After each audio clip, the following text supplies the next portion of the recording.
How do you feel about that game? Yeah, it was a tough game. I think it was for the fans, for the spectators, was a great game of football. Not in our way. First half was okay. It was a 2-1 lead, but you could see even there was a very tight game from both sides. Good free kicks, great chances, hit the crossbar. So many good things. Second half they put much pressure on us. They played a great game. Of course, I can talk about the referees again because it's, I don't know, so hard to say for me, because when you lose 5-2, you feel a little bit embarrassed to talk about the referees, but I don't know. So I can't understand. Even the first half, clear penalty, second half, clear penalty. We don't get anything, nothing. Get booked first half 3 times. So it's, as I said, it's tough for me to talk about it because I don't want to talk about it, but everyone who knows football knows that makes a great impact in the game. And we have to regroup us now. We have to shake it off, and then we have 7 days now to go for the next tough game. So Concord Rangers is a good team as well. But I said a few weeks ago we have tough weeks in front of us, few injuries. So I'm sure next week the team looks a little bit different. But now we have to take it. At the end of the first half, you went in 2-1 up. It could have been 3-1. Will Wood hit the woodwork. In time added on, that would have given the second half a different look, wouldn't it? Yeah, you never know in football. Everything can happen, as you can see there. So you lose the game 5-2. I can't say it was a 5-2 game. It was a very tight game and from end to end. And as I said, very interesting to see for a spectator. Many goals and many actions on the pitch. First half was very tactically as well. So it was good quality from both sides from a tactical point of view. But as I said, it's tough to take because, as I said, I feel embarrassed to talk about it, but it makes a great impact, big impact, and it's tough to take from you week in, week out, that you have decisions which you have to take, where you have to get on with. And I know players get affected from it. I was a player as well, so you know how you feel then when you get the next penalty, not when you don't get the 50-50 for you. But at the end of the day, you can't lose the game like we lost, because still we showed, even in the first half, there was no decision for us as well, and we showed there as well that we can be resistant, that we can have the lead, that we can be 2-1 up, or perhaps maybe the 3-1 in possibly, and it's not time for finding excuses, but everyone who knows football knows exactly that gives an impact.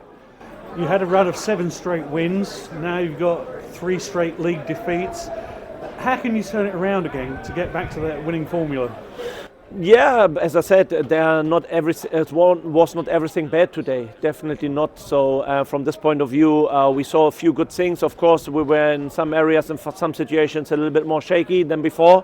But that's normal. If you have 2 losses in a row, then the opponent put pressure on you. It's always possible that they try to get that they get a little bit nervous in areas because you have not the winning situation. But we will work on that, and we don't lose our head. When we win all the games, I never said now we are up in the mix and we are a great team. Whatever I said so far is good. But now it's definitely the other way around. So far at the moment, for the last weeks, it's bad.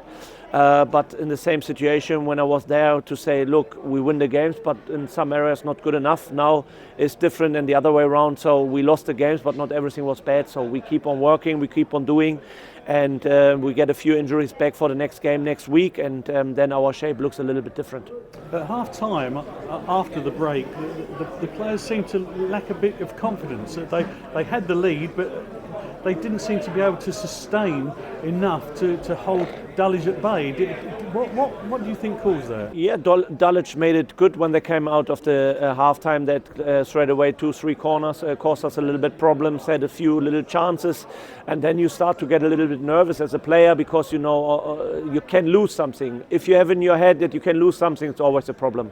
When you see and when you have the feeling like I can win something, that's a good setup for your mind, and then you can win. But when you start to think, oh, I can lose something, normally you have lost straight away, because that's exactly the wrong mind and the wrong mindset.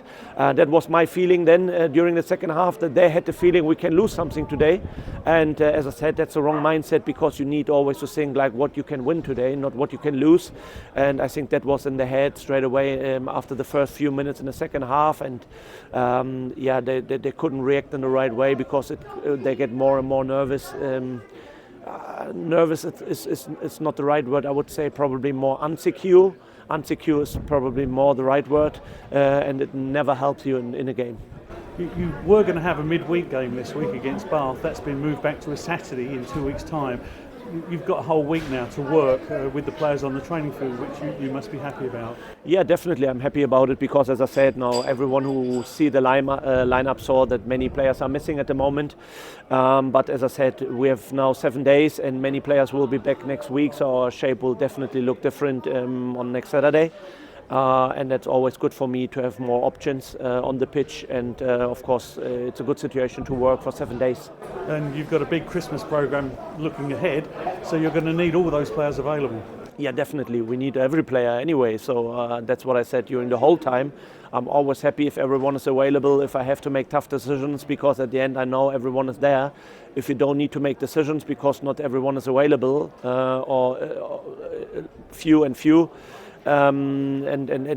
the lineup is more or less like they have to play because they are fit, then it's a different situation. Now you could see Christian is back, Mackie is back, Greg Cundall, even Joe Martin is not a big thing, Lee Martin. So as I said, I'm happy that we have 7 more days to work, and we definitely have another lineup next week. Thank you very much and good luck next week. Thank you. Thank you.